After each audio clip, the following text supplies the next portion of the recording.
Ever wonder how a single phrase can turn a screaming toddler tantrum into a giggling victory right in the middle of a toothbrushing war? Last night, I was locked in an epic standoff with my 18-month-old, her tiny mouth clamped shut, grunting defiance as I begged to brush her teeth. But one simple trick flipped the script, and her jaw dropped open like magic.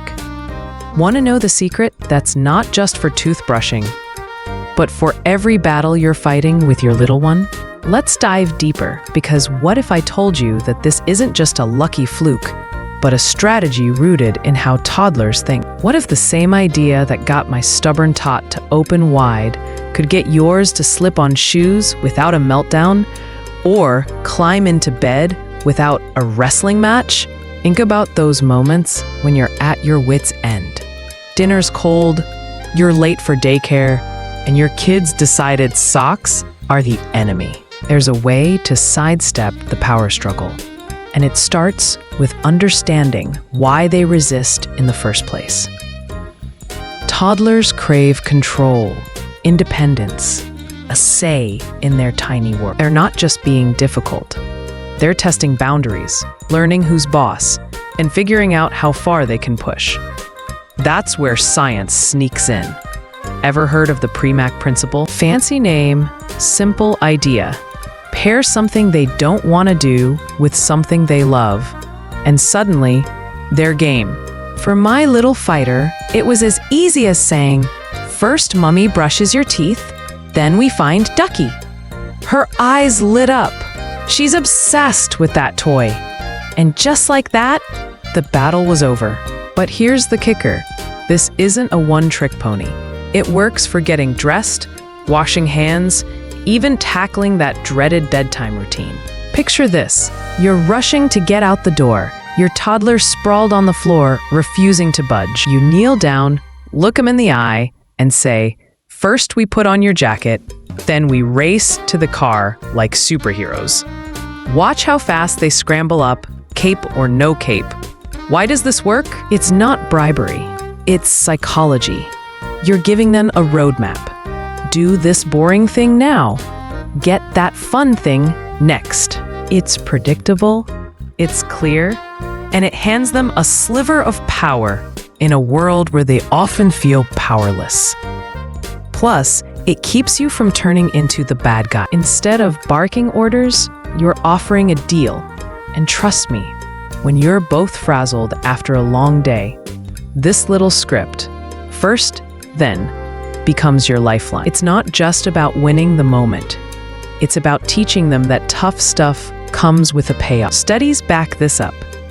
Research from child development experts shows that toddlers are more likely to comply when tasks are framed with a positive outcome, reducing resistance by up to 30% in some behavioral studies. That's not just a number.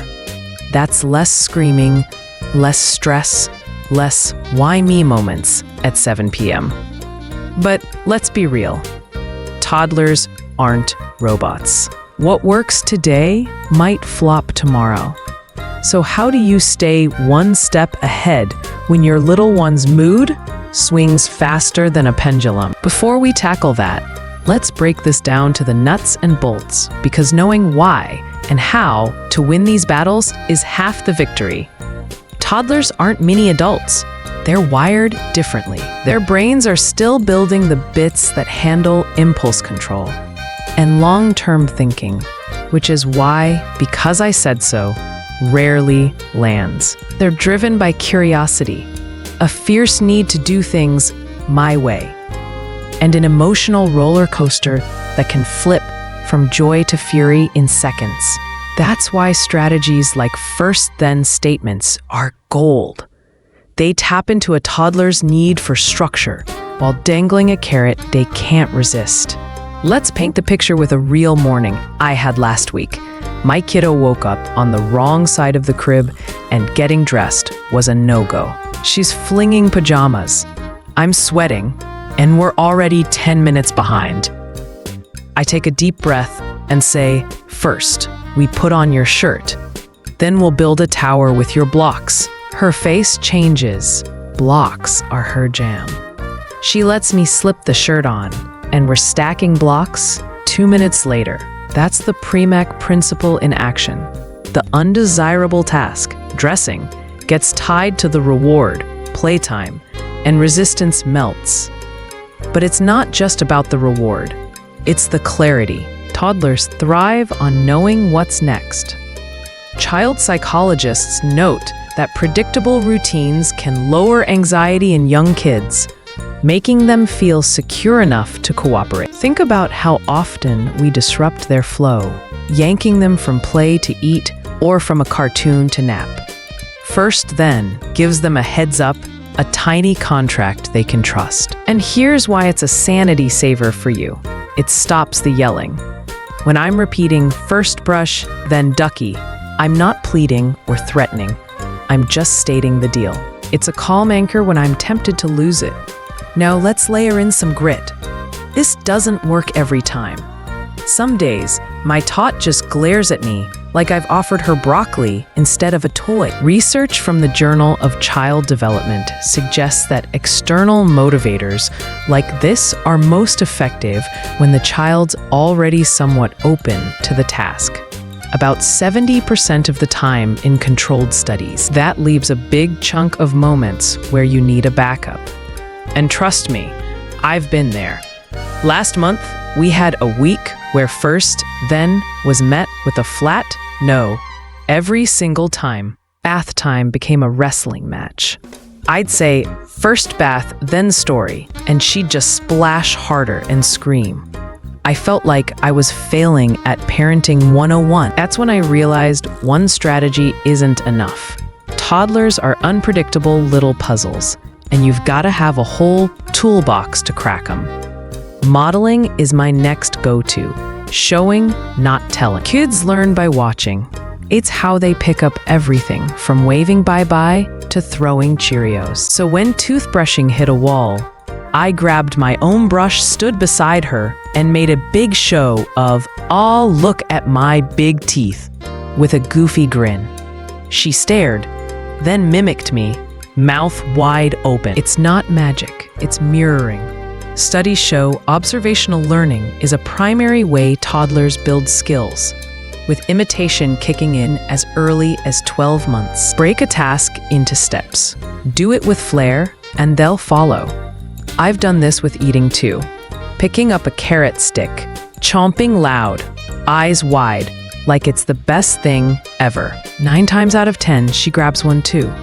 Then there's offering choices, tapping into their I do it myself streak. Last Tuesday, getting her into a jacket was like negotiating with a tiny CEO. Instead of forcing it, I held up 2 options, blue coat or red coat. She pointed to red, and boom, we're zipped up. The trick? Limit to 2 choices, both okay with you, and always follow through. Research from early childhood educators shows giving controlled choices boosts engagement by making kids feel powerful. Crucial when their world's full of no from adults. Last, transitions are a battlefield.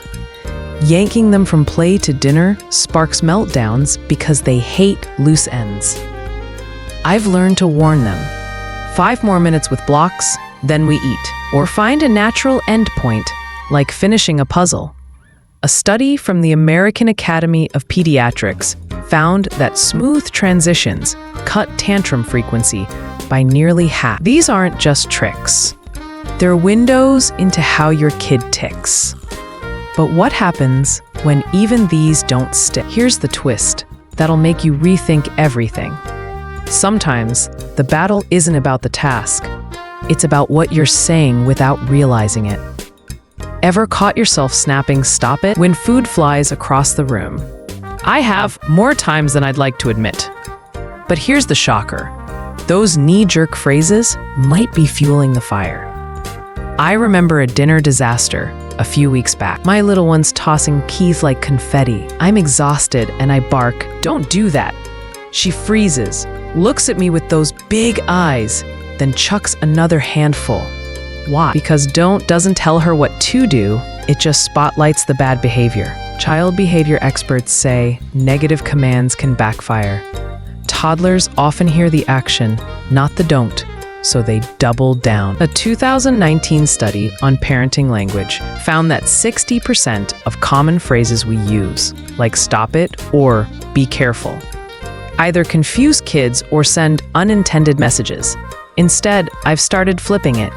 Keep the peas on your plate, buddy. It's clear, it's positive, and it works more often than not. But let's dig into a deeper trap: timing. I used to think resistance was just stubbornness, until I noticed a pattern. Every time I'd interrupt her mid-game to rush somewhere, the fight was 10 times worse. Like last Friday, she's deep in a tower building mission with her blocks, and I swoop in with time to go now. Cue instant meltdown. Screaming, clinging to the blocks like they're her lifeline. I didn't get it until I stepped back. Imagine you're in the middle of a gripping book or a work email, and someone yanks you away without warning. Frustrating, right? Toddlers feel that times 10 because they can't process sudden shifts. That's why transitions need finesse. Now, I give a heads up. 2 more minutes with blocks, then shoes on for the part. Or I weave in a natural ending. Let's stack one last block, then we're off. It's not foolproof, but it's cut the tears in half. And here's the hidden gem. Sometimes the battle isn't even about control. It's about connection. I've had days where nothing works, and I realize she's just craving my attention. One rainy afternoon, every strategy failed. First then, modeling, choices, warnings. She just kept saying no to everything. I was ready to pull my hair out. Until I sat down, forgot the task, and just played with her for 5 minutes. We rolled a ball back and forth. No agenda. Then, without prompting, she stood up and said, "Bath now?" It hit me. Sometimes they're fighting not to defy, but to be seen. A study from the National Institute of Child Health found that even brief moments of undivided attention can boost cooperation by 40%. So, next time you're stuck, ask yourself, is this a power struggle or a plea for a moment with me? These aren't just tactics. They're a shift in how you see the chaos. But let's push further. What's the one moment that'll stick with you through every tantrum? Now, let's get to the heart of it. The real meat of turning battles into breakthroughs. First, let's double down on first-then statements with a scenario that'll feel like your own. Imagine it's 6:30 p.m. You're juggling dinner prep, and your toddler's glued to a toy car, ignoring your pleas to wash up. You're this close to raising your voice, but instead, you crouch down and say, "First, we wash hands. Then we zoom the car on the table while we eat." Their face lights up. Suddenly, washing isn't a chore. It's the ticket to fun. This isn't just a win. It's a lesson in motivation. The Premack principle isn't new. Decades of behavioral research, including a landmark 1965 study by David Premack, prove that linking a low-preference activity to a high-preference activity, Preference 1 spikes compliance in kids as young as 18 months. But it's not a blank check. The reward has to matter to them. If my kiddo doesn't care about story time, promising it after a bath won't budge her. I learned this the hard way one evening when I offered a puzzle she'd outgrown as the then. She just stared at me, unmoved. So, know their currency. Blocks, a favorite song, a quick tickle fight, and keep it immediate. Toddlers don't grasp later tonight. Next, modeling isn't just showing off, it's strategic. Take toothbrushing again. Every night, I make it a family affair. I stand at the sink, brush in hand, and overact like I'm on Broadway. Oh wow, look how shiny my teeth are. Ah! My little one watches, then grabs her brush to shine hers too. It's not accidental. Kids' mirror neurons fire up when they see actions, especially from trusted adults, per a 2017 neuroscience review. But the detail matters.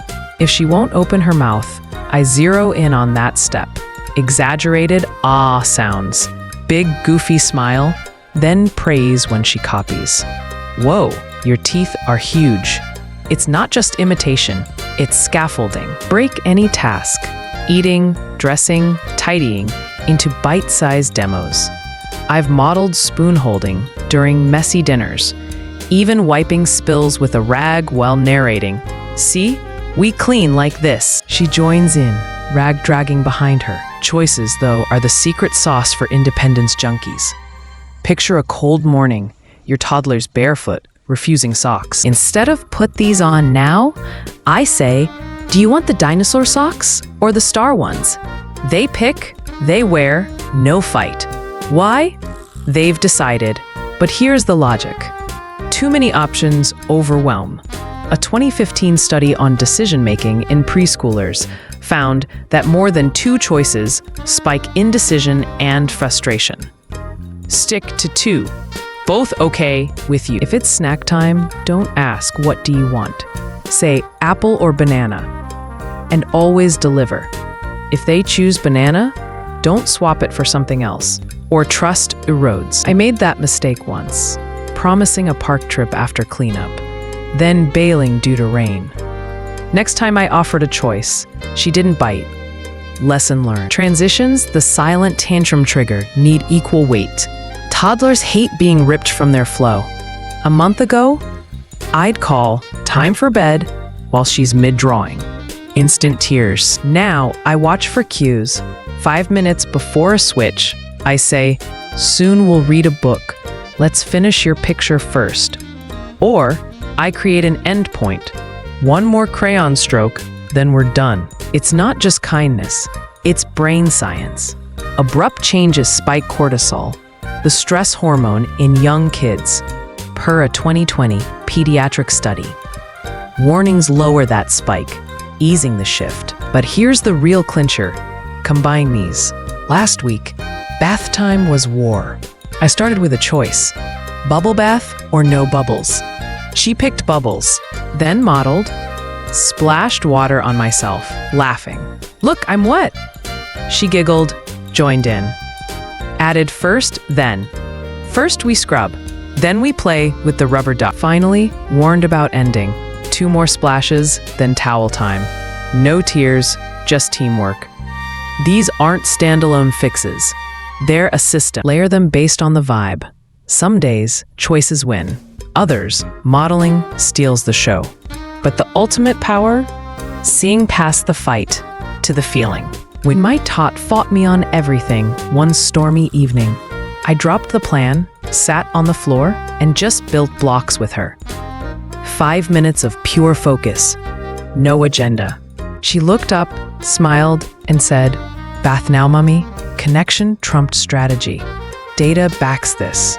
Kids who feel emotionally secure comply faster, per a 2021 child psychology report. So amidst the chaos, ask, what does my kid need most right now? Control? A guide? Or just me? Let's lighten the load with a moment that'll make you chuckle. Because parenting isn't all battle plans. It's belly laughs too. Picture this.